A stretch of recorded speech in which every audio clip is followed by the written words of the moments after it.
So this is the house that we're leaving our son. It's our legacy.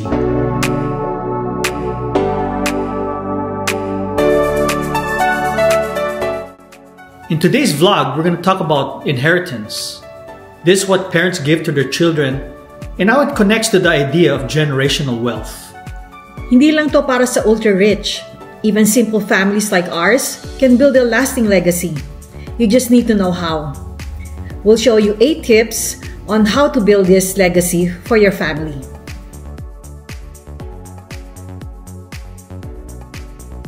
So what is inheritance nga? These are things tulad ng lupa, bahay, or savings that we receive from our parents. Pero sa atin, it's more than that. It includes lessons, values, and skills our parents pass down. But here's the thing. Inheritance o tinatawag natin na mana is a starting point. You know, if you don't grow it, it stops there. Unlike generational wealth, on the other hand, it's the idea of multiplying what's passed down. Yeah, in short, mana is bigay sa atin, and generational wealth is ang pagpapalago ng minana mo or mamanahin mo. Yeah. Generational wealth isn't just about handing over assets, but ensuring they grow and benefit future generations. We'll give you an example. Let's take a quick look at the Ayala family, one of the most well-known names in the Philippines. Sino hindi makakilala sa kanila? Ayala is synonymous with Makati, right? But their wealth didn't happen overnight. That's true. Their story started noong 1800s when Don Antonio de Ayala created the distillery which became so popular. And this brand is what we all know as Ginebra San Miguel. Ang galing, no? 191 years in existence. Hindi nag-stop doon. Over time, the family expanded also into real estate, banking, telecommunications, you name it. Fast forward to today.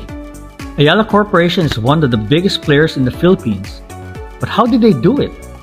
They're proof that long-term vision, careful investments, and patience can sustain wealth across generations. Ang galing talaga.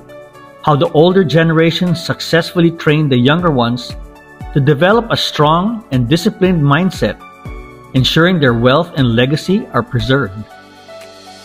Pero don't worry. Di natin kailangan ng Makati to build wealth. Baby steps pwede na, and these are just as powerful. Kwentuhan ko muna kayo about my family. Alam nyo, hindi naman kami mayaman, pero hindi rin naman kami mahirap. Sakto lang. Simple lang naman ang buhay namin noon eh. Naalala ko pa nung bata kami, isang lata ng Vienna sausage, pinaghahatian pa namin yung for breakfast. Tapos ang mga fancy dinners namin or fancy meals, pag may mga okasyon, smoked pork loin. Ito yung katumbas ng steak. Hindi namin kilala ang ribeye nun at saka yung mga wagyu, wala yun. Tapos ang katerno pa nun, canned corn at saka ang dessert namin canned peaches. Aside from the whole family, kasama na yon ang kasambahay. So yun yung aming fancy meal. Tipid talaga, pero masaya kami sa ganon. Hindi kami nagreklamo dahil alam namin yung sakripisyo ng parents namin. Ginawa nila ang lahat para sa amin, lalo na sa education. Education was their top priority. Pinag-aral nila kami sa private schools. Alam ko talagang pinag-ipunan nila yun ng husto. Mahirap man for them, worth it kasi naniniwala sila na education opens doors. And guess what? Those sacrifices paid off. Hindi lang yung mga natutunan mo sa school, pero pati yung values na itinuro ng daddy at mommy sa inyo. Like hard work, discipline, at yung importance ng investing in the future. Yan ang bit-bit nyo hanggang ngayon. And coming from humble beginnings, we were taught to look at money differently. My parents saved and invested every chance they got. That's how they started building wealth kasi eh. One small step at a time. I even remember when they bought their first land where they built our house. I think mga grade school ako nun. They told us it was scary para sa kanila, pero nilakasan nila ang loob nila. And that was the start of investing in real properties. Now, we try to do also on our end. So ngayon, we're going to share with you 8 tips on how to build generational wealth. Number 1 is invest in education. Whether it's traditional schooling or skill-based learning, investing in knowledge pays off. And it's a beautiful gift, diba? From parents to children. Sa ating mga Pilipino, ang education talaga napaka-importante. Yeah. And another tip is save and budget wisely. Mga small habits like saving money, malaking impact yan. It's big over time, right? Yeah. So, doesn't have to be huge para magkaroon ng impact. Pero dapat save consistently. And remember yung power of compound interest. Right. So number 3 is pass down skills, not just money. Educate your children yung how to save, how to budget, invest, and that will, guide them along the way, diba? Yun yung magiging foundation nila to preserve the wealth of the parents. Kaya yun nga, kailangan yun for generational wealth. And these skills are valuable as property or cash. Exactly. Talagang yung skills mismo. Tama. And then number 4 is invest in real estate. Alam nyo, investing is the smartest way to build generational wealth. Bakit? Kasi lupa, bahay, hindi nawawala. Hindi nawawala. At nag-appreciate yun in value, di ba? Right. Tapos pwede pa ito ipamana sa anak nyo, tapos yung anak ng anak nyo, talagang pasa-pasa yan. Kaya nga, ang real estate is not just more than a home. It's a legacy that you can pass on to your family and generations to come. And then number 5, start small. Kung hindi nyo kaya pa mag-invest sa mga malalaking investments, katulad ng real estate, diba? Right. Start small. Mag-invest kayo sa CDs, sa mga index funds, yung kahit pa unti-unti, diba? Basta ang key doon is malayo mararating yun. Oo.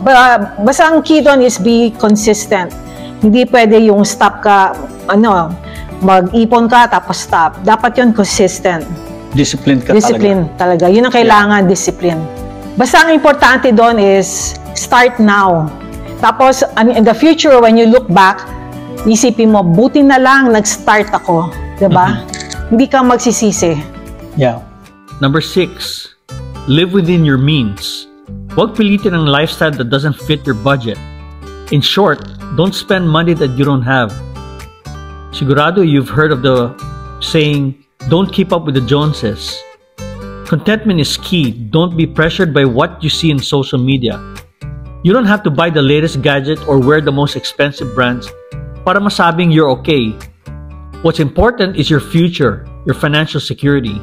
Number 7, get out of debt for life. Aside from the mortgage, it's essential to avoid carrying any other debts. Staying debt-free keeps you from moving backward and sets you on the path to financial independence. Pero if you use credit cards naman, ensure you pay off the balance in full by the next billing cycle. Number 8, having the right mindset. Ito yung building the foundation ng financial journey mo. Dito, kailangan mo ng disiplina at ang pasensya. Focus on your needs over your wants and stay consistent with your financial habits. Tulad ng sabi nila, a little sacrifice now leads to bigger rewards later. So remember this, generational wealth is not just for the Ayalas of the Philippines, but even families like ours can build a legacy, right? And it really starts with consistent and small steps. It's about more than what you leave behind. It's what you teach and inspire your kids. If my parents can do it with a can of Vienna sausage, lahat tayo kaya natin gawin yun, di ba? So, let us know your thoughts on the comments below. What's your family version of mana? Plano nyo ba mag-iwan ng legacy sa pamilya nyo? Para sa amin, yun ang aming goal, na mag-iwan ng legacy para sa aming anak at para sa aming mga apo at mga apo-apo pa. So, thank you very much for watching and we'll see you in our next vlog. Thank you! Bye!